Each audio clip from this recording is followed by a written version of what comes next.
Hello, bienvenue à la 6ème page où l'on discute lecture façon book club.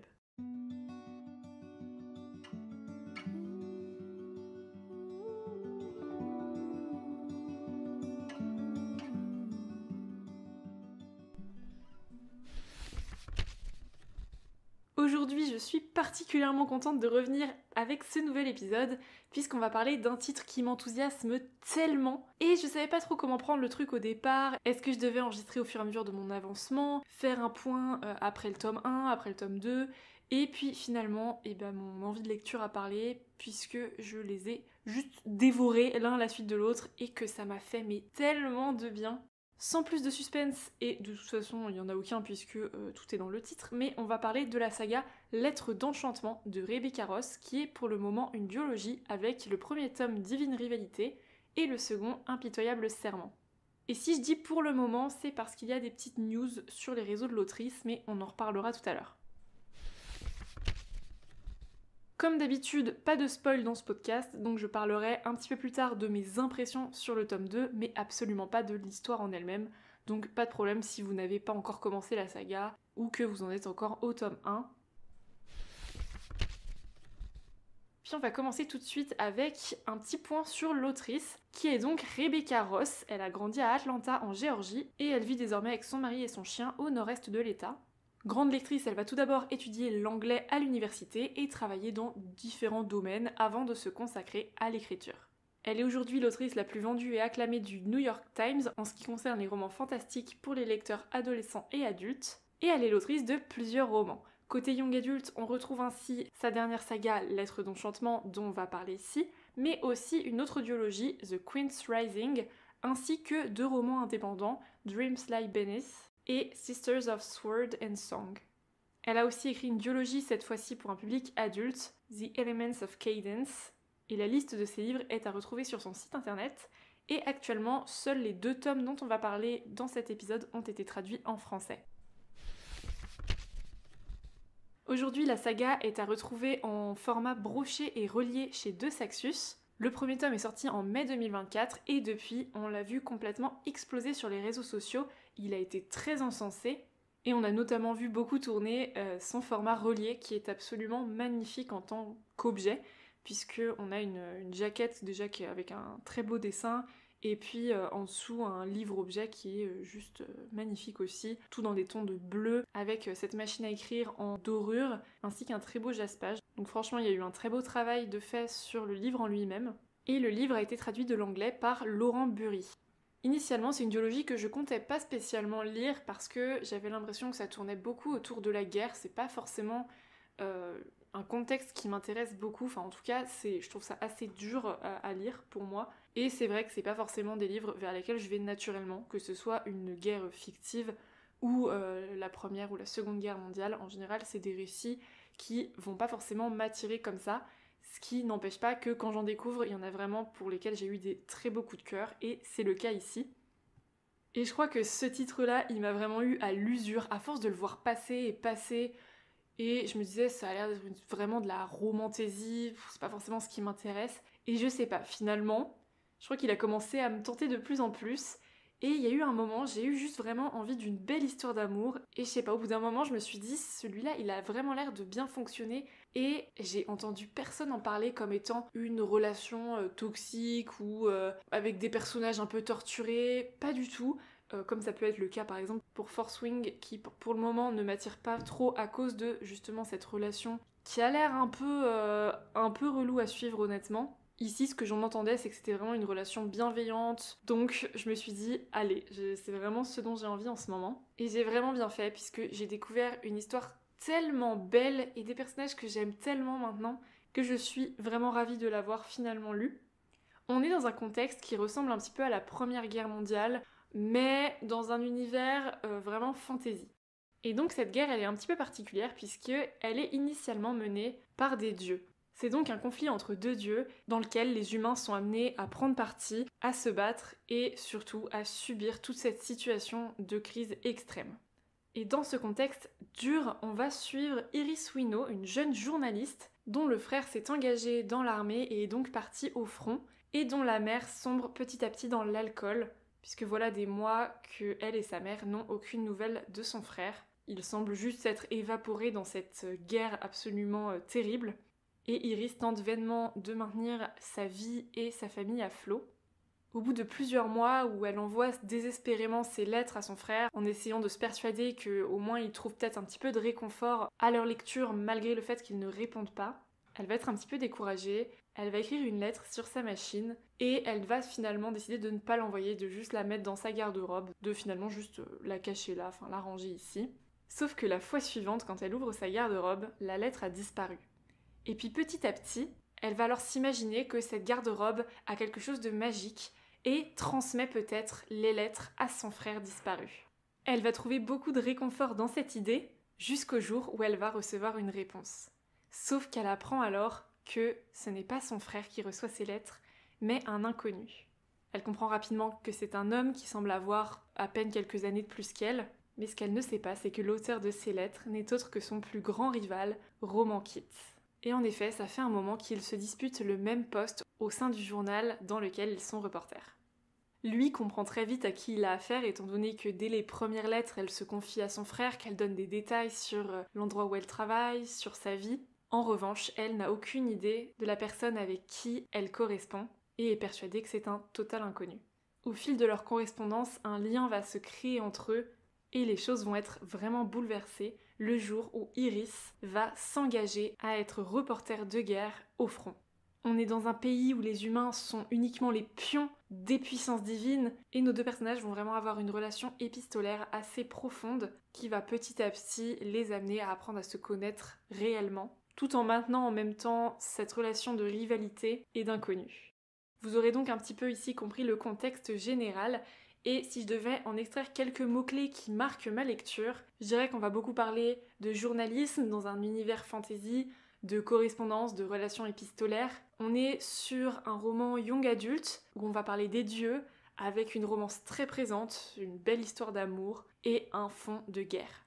Pour parler de tropes, parce que je sais qu'aujourd'hui ça s'utilise quand même beaucoup pour décrire des livres, notamment dans la romantaisie, c'est honnêtement quelque chose qu'on fait pas trop en dehors de ça. Et c'est une habitude que j'ai pas vraiment prise, mais c'est vrai que je trouve que ça peut quand même amener des bonnes choses, le fait de parler des tropes, donc un peu les schémas narratifs globaux du récit. Ça me fait toujours rire puisqu'ils sont exclusivement en anglais. Mais donc ici, on n'est pas vraiment sur un enemies to lovers comme il est souvent décrit, puisque là, donc enemies to lovers, c'est d'une relation d'ennemis vraiment très conflictuelle à amant. Ici, on est plutôt sur ce qu'on appelle un rivals to lovers, donc vraiment une rivalité. Ici, les personnages ne se détestent absolument pas, c'est juste qu'ils postulent pour le même poste. Elle va un peu le détester par principe. C'est juste que, voilà, bon, non seulement il fait pas du tout partie de son milieu social, elle le trouve un peu énervant sur les bords, un peu agaçant, mais lui, finalement, il l'admire beaucoup. Donc voilà, on est vraiment plus sur une relation de rivalité. Franchement, il y a d'autres tropes qui pourraient définir tout ça. Je les avais notées, mais en même temps, je me dis, moi, j'aurais pas aimé les connaître avant. Enfin, je trouve que ça spoil un petit peu parfois les tropes. Donc voilà, c'est le seul que je vous donnerai. Mais ce que je peux dire déjà, c'est que cette saga est classée young adult parce qu'il n'y a pas de scène de sexe explicite. Donc c'est vraiment quelque chose à noter aussi. Et elle est catégorisée comme romantaisie. Alors pour ceux qui ne sont pas familiers du terme, il s'agit vraiment de la rencontre entre la romance et la fantaisie. Personnellement, c'est pas un genre vers lequel je me tourne facilement. J'avoue préférer la fantasy, même si j'ai absolument rien contre les histoires d'amour. C'est vrai que je lis assez peu de romances, même si ça m'arrive. Et quand je lis un roman de fantasy, j'ai pas envie qu'il y ait une relation avec un peu les problèmes du quotidien, ou j'ai pas envie de lire une relation comme on lirait une romance en fait. Ici, pourtant, je sais pas pourquoi, mais ça a vraiment fonctionné avec moi. C'est-à-dire que on est beaucoup plus axé sur la romance que la fantasy. Franchement, si vous êtes vraiment un fan de fantasy et que vous pensez retrouver un univers développé ici, c'est absolument pas le cas. Eh bien, ça ne m'a pas du tout dérangé, vraiment. En fait, j'ai trouvé au contraire que ici, le fait que la fantasy ne soit qu'un prétexte, parce que c'est clairement le cas, et ben j'ai trouvé ça super chouette. Vraiment, j'ai juste adoré suivre une tellement belle histoire d'amour parce que il y a ça aussi, c'est que je fais un peu la distinction entre les romances et les histoires d'amour. Et bah ici c'est une histoire d'amour. J'aurais du mal à expliquer un peu pourquoi je fais la différence, mais voilà, on enlève l'histoire d'amour ici, il reste plus grand chose, mais c'était tellement beau que j'ai trouvé ça tellement agréable de se concentrer sur cet amour. Ça faisait vraiment un moment que j'avais pas été mais autant happée dans une histoire comme ça, au point d'être carrément incapable de lâcher le livre, j'y pensais tout le temps, et ça m'a fait mais tellement de bien. Vraiment, j'ai eu juste un énorme coup de cœur pour cette sublime histoire, qui était pleine de beauté, de bienveillance, avec des jolies lettres et plein de moments en suspens. Et je crois qu'un des points que j'ai préférés dans le récit, c'est que les personnages, ils sont vraiment mais réfléchis, intelligents, perspicaces. Et vous savez, tout ce qui est souvent utilisé comme révélation dans la plupart des récits, bah ici, c'en était jamais une. Pour la simple et bonne raison que les personnages, ils sont logiques, ils réfléchissent, ils font des liens entre les choses, et donc leurs pensées, elles s'enchaînent au rythme des événements. Donc là où parfois certains récits vont faire une révélation d'un truc qui est pas spécifiquement explicité, et bah ici, non, voilà, les personnages, ils avancent, leur cheminement de pensée évolue tranquillement, et j'ai trouvé ça mais tellement agréable à lire. Aujourd'hui, je pense pouvoir dire qu'Iris et Roman, ça fait vraiment partie de mes personnages préférés de tous les temps. Ils auraient pu, selon moi, être un petit peu plus âgés parce que, en vérité, ils sont très matures et ils sont vraiment adultes. Donc c'est vrai que plutôt que d'avoir, je crois qu'ils ont 17 et 19 ou 18 et 19, ils auraient totalement pu avoir dans les 25 ans, mais comme ils auraient pu en fait avoir même dans les 30 ans ou plus, hein, ils sont pas du tout attachés à un âge. C'est certainement aussi le contexte du monde dans lequel ils évoluent qui veut ça. Mais donc voilà, c'est vrai que pour moi ils auraient pu être un peu âgés puisqu'ils sont pas du tout insouciants ou... Enfin je dis pas que tout le monde est insouciant à 18 ans, mais c'est vrai qu'on n'est pas encore vraiment totalement construit et eux ils sont quand même vraiment très bien construits. J'ai aussi adoré avoir le double point de vue. J'ai trouvé que c'était vraiment un plus à cette histoire et ça a permis vraiment que je m'attache à chacun. Ça permet aussi de s'identifier. J'ai vraiment vécu et tremblé à travers eux. Iris et Roman, c'est des personnages qui n'ont pas peur de leurs sentiments. Ils s'apprivoisent en toute bienveillance. Leur relation, elle est hyper douce, elle est saine. Et aussi, j'ai trouvé que c'était une histoire qui était pleine de pudeur, mais pas dans un sens prude. Juste c'est des personnages qui sont entiers, mais voilà, avec une certaine forme de réserve que j'ai trouvé vraiment belle. Comme je vous le disais, l'univers qui est semi-fantasy, il est pour le coup très peu développé. On comprend globalement les enjeux, mais on n'entre pas du tout dans le détail dans le premier tome. Mais voilà, ça m'a pas du tout dérangé. Et pourtant, j'aime vraiment les univers assez complexes, avec un lore bien détaillé. Mais ici, j'ai aimé le fait qu'on évolue dans une ambiance de guerre entre les dieux tout en se concentrant quasi exclusivement sur l'histoire d'amour. En fait, c'était un petit peu comme si le contexte il faisait déjà partie de notre quotidien à tous, même à nous en tant que lecteurs, et qu'on allait un petit peu plus loin en découvrant une relation entre deux personnages. Donc c'est vrai que comme ça, on pourrait presque se dire que le monde fantasy qui est décrit, il est presque optionnel, puisque finalement on est vraiment dans une ambiance comme la Première Guerre mondiale avec les tranchées et cette guerre qui est très frontale. Mais pourtant, c'est vrai que la magie a quand même bien sa place dans le roman et ajoute vraiment beaucoup de charme à l'histoire.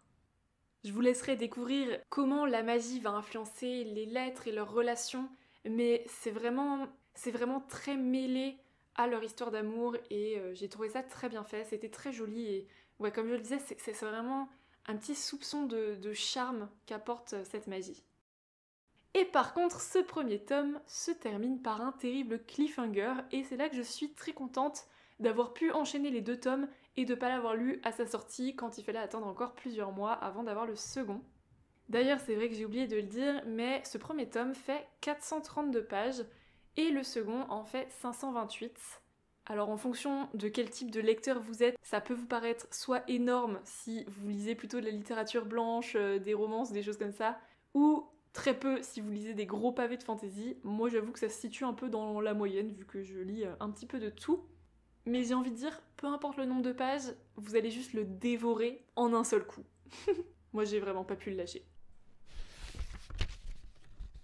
Je vais parler maintenant du second tome. Vous inquiétez pas si vous ne l'avez pas lu, il n'y a aucun spoil ici, c'est vraiment, je vais parler de mes impressions sur le livre, pas du tout d'éléments de l'histoire, plutôt de faits qui se rapportent à des impressions. Donc le second tome s'appelle Impitoyable Serment, et on y retrouve toujours nos deux mêmes personnages avec cette même relative alternance de points de vue. Et c'est un tome que j'ai également beaucoup aimé. J'avais donc eu un coup de cœur pour le premier. Celui-ci, je dirais pas que c'est un coup de cœur, même si j'ai adoré ma lecture, mais c'est vrai qu'il m'a pas fait autant d'effet que le premier. Ici déjà, l'univers est bien plus détaillé que dans le tome précédent. On va y rencontrer les dieux, qui sont à l'origine de cette guerre sanglante et sans merci, mais finalement c'est vrai que j'ai trouvé qu'on avait peut-être un peu trop d'informations et pas assez à la fois. Alors un petit peu bizarre mon histoire, mais en gros ce que je veux dire c'est que dans le premier tome on se concentrait quasiment exclusivement sur l'histoire d'amour entre Iris et Roman, avec un contexte global qui apportait un soupçon de magie, un soupçon de charme et globalement un prétexte.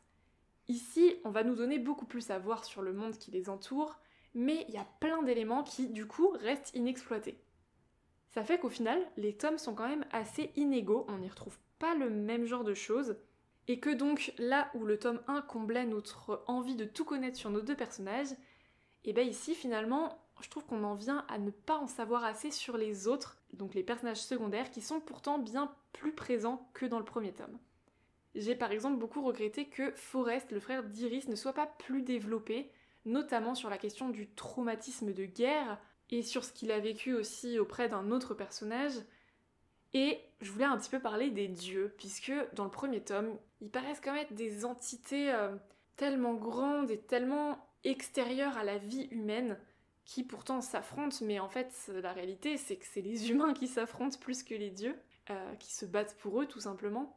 Ici, ils sont presque démystifiés, j'ai trouvé, puisqu'on va apprendre un peu plus à les connaître, ce que j'ai trouvé très intéressant, mais ils ont perdu de leur grandeur. Et là où Dacre, donc le dieu qui va être vraiment dans le clan opposé de celui dans lequel sont engagés Iris, Roman, Forrest et disons le clan des gentils, pour simplifier, lui va être beaucoup plus développé. Par contre, Enva, qui est la déesse pour laquelle tous nos personnages se battent, eh ben on la voit quasiment pas, et puis surtout elle a quasiment pas d'impact. Enfin, j'ai trouvé qu'elle était... Enfin je sais pas, j'ai trouvé que pour une déesse elle était pas très badass.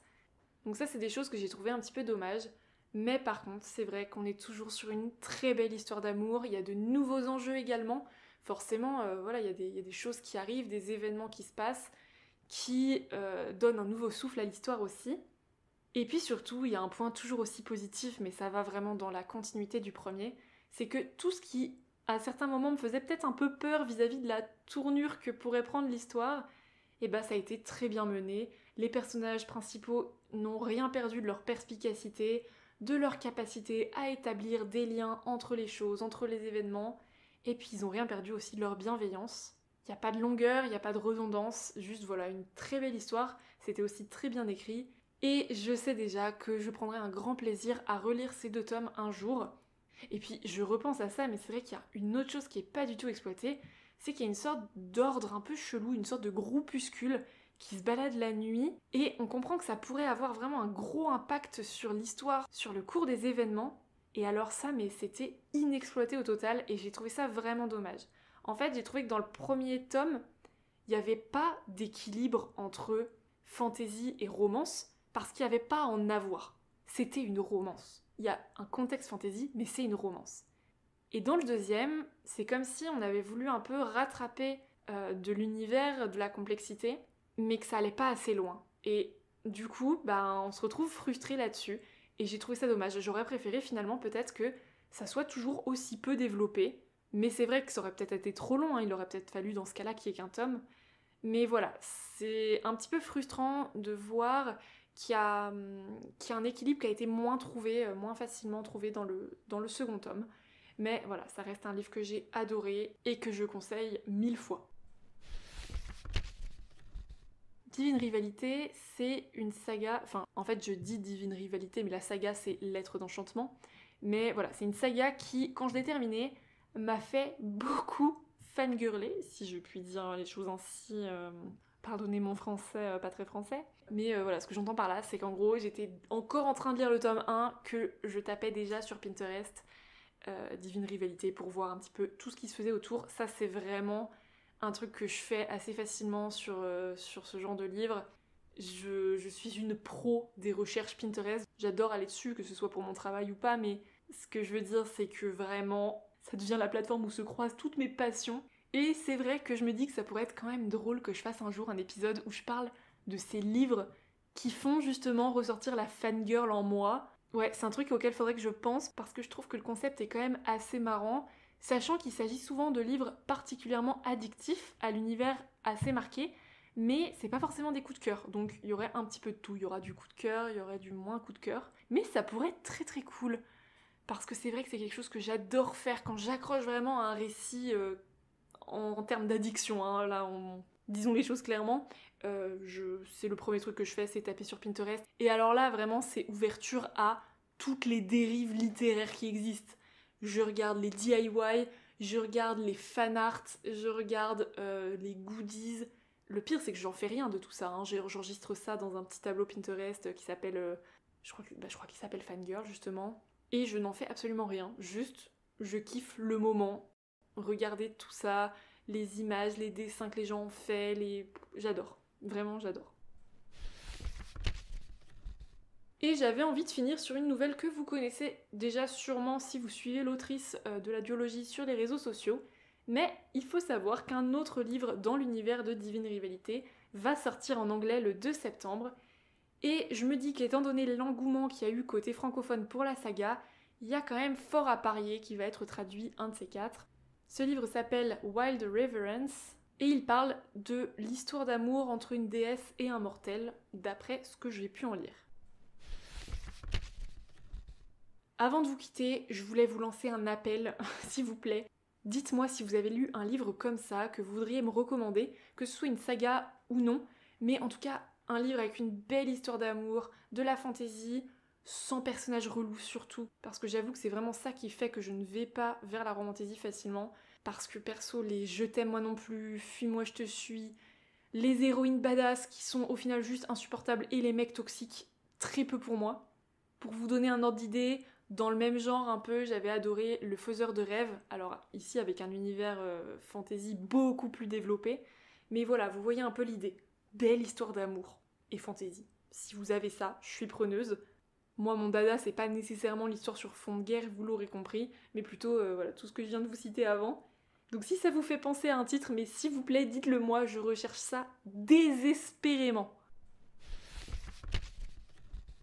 Je voulais aussi rappeler quelque chose que je pense pas tout le temps à dire, mais si cet épisode vous a plu, n'hésitez pas à mettre 5 étoiles sur votre plateforme d'écoute. Je sais que pour Spotify notamment, ça marche que sur le téléphone par exemple, mais voilà, ça permet franchement surtout de me faire plaisir, parce que au moins je sais que ce que j'enregistre ça vous plaît, et donc c'est vrai que c'est assez motivant. Et aussi, je lis vraiment beaucoup en ce moment, mais je partage pas toutes mes lectures sur le podcast, loin de là, ni même sur Instagram. Par contre, je chronique toutes mes lectures sur Babelio, donc n'hésitez pas à me suivre aussi là-bas si vous avez un compte, parce que je découvre vraiment plein de chouettes livres et que je les note au fur et à mesure. Si vous n'avez pas encore de compte Babelio, pour vous expliquer rapidement, c'est une application sur laquelle on peut entrer toutes ces lectures, donc vous avez vraiment en fait au fur et à mesure des années, vous allez vous construire une sorte de bibliographie de tout ce que vous avez lu. Moi je trouve ça génial d'avoir un retour sur tout ce que j'ai lu dans ma vie. Vous n'êtes pas du tout obligé de les chroniquer. Hein. Moi pendant des années j'ai juste mis des notes, mis les dates auxquelles je lisais ces livres, et ça me fait aussi plein de statistiques, voilà, tout ce que j'adore. Donc voilà, n'hésitez pas, si jamais vous ne connaissez pas, à être curieux et à aller regarder. Franchement, je trouve ça tellement pratique. Il y en a d'autres, hein, aussi des plateformes pour noter ces livres, mais c'est vrai que celle-là, je la trouve particulièrement bien faite. Merci pour votre écoute et à très vite pour un nouveau chapitre.